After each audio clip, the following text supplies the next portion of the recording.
মুক্তিযোদ্ধা কোটা বহালের হাইকোর্টের রায়ের বিরুদ্ধে করা আবেদনের শুনানি আজ। এই মুহূর্তে সুপ্রিম কোর্টে আছেন রিপোর্টার আফজাল হোসেন। সরাসরি চলে যাচ্ছি তার কাছে।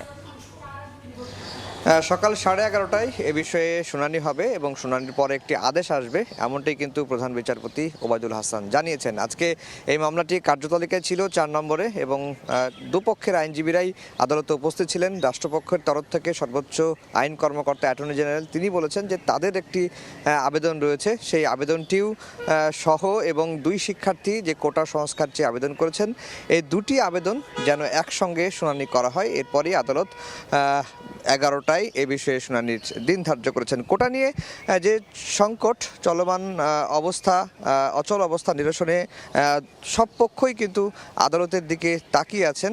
সরকারের মন্ত্রীরাও বলছেন যে যেহেতু বিষয়টি আদালতে বিচারাধীন, আদালত থেকেই একটি উপযুক্ত সমাধান আসবে বা ন্যায় বিচার হবে, এমনটি কিন্তু গতকালকেই আইনমন্ত্রী বলেছেন। এবং গতকালকে আমরা দেখেছি অনেকটা তড়িঘড়ি করে 2 জন শিক্ষার্থী ঢাকা বিশ্ববিদ্যালয়ের তারা হাইকোর্টের যে রায়, মুক্তিযোদ্ধা কোটা বহাল রেখে হাইকোর্ট যে রায় দিয়েছিলেন সেই রায়টি স্থগিত চেয়ে আবেদন করেছিলেন। এবং যদিও তাদের দাবি হচ্ছে যে তারা একেবারেই কোটা বাতিল চান না, তারা কোটা ব্যবস্থার যে সংস্কার সেটি তারা চান।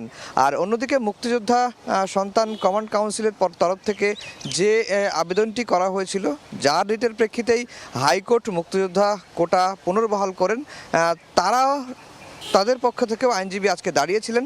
তারা বলছেন যে তাদের শুনানির জন্য প্রস্তুতি প্রয়োজন, যেহেতু হাইকোর্টের যে রায়টি এখনও এসে হাতে পৌঁছায়নি, কারো কাছে হাইকোর্টের রায়টি নেই, এমনকি রাষ্ট্রপক্ষের কাছেও নেই, 2 শিক্ষার্থী যে আইনজীবী তার কাছেও নেই, এবং যিনি রিটটি করেছিলেন, যার রিটের প্রেক্ষিতেই মুক্তিযোদ্ধা কোটাটি পুনর্বহাল হয়েছিল, তাদের কাছেও হাইকোর্টের রায়টি নেই। সেই জন্য এই রায় বের হওয়া পর্যন্ত তারা অপেক্ষা করতে চেয়েছিলেন। এটি হচ্ছে রিটকারীর তরফ থেকে। যদিও অ্যাটর্নি জেনারেল বলছেন যে তারা আর অপেক্ষা করতে চান না, যেহেতু হাইকোর্টের রায়টি স্থগিত চেয়ে আবেদন করা হয়েছে, সেই আবেদনের শুনানি করা দরকার। এবং 2টি আবেদন, অর্থাৎ 2 শিক্ষার্থীর আবেদন এবং রাষ্ট্রপক্ষের যে আবেদন, এই 2টি আবেদন একসঙ্গেই আসুক, একসঙ্গে আসলে সেটি একসঙ্গেই শুনানি করা হোক।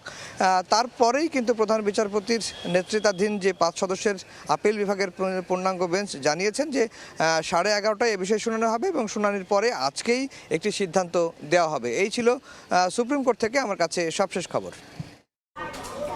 সুপ্রিম কোর্ট প্রাঙ্গণ থেকে সরাসরি যুক্ত ছিলাম।